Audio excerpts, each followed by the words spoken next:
नलदुर्ग से है तो ये ये तो इधर से कितना बड़ा बड़ा उपलब्ध बुरुज है।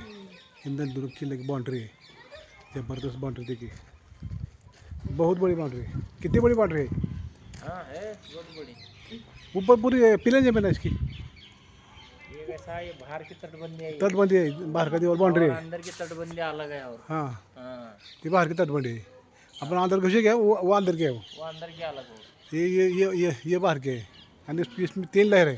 हाँ 2 लहर 3 लहर, कितना ज़बरदस्त बनाया देखो। कभी का बांधकाम 500 साल पुराना बांधकाम है। हाँ आप देख सकते अभी क्या भी वैसा वैसा है, 500 साल पुराना बांधकाम। देखिए, जहाँ तक देखते हो वहाँ तक देखो, बहुत बड़ा किला है।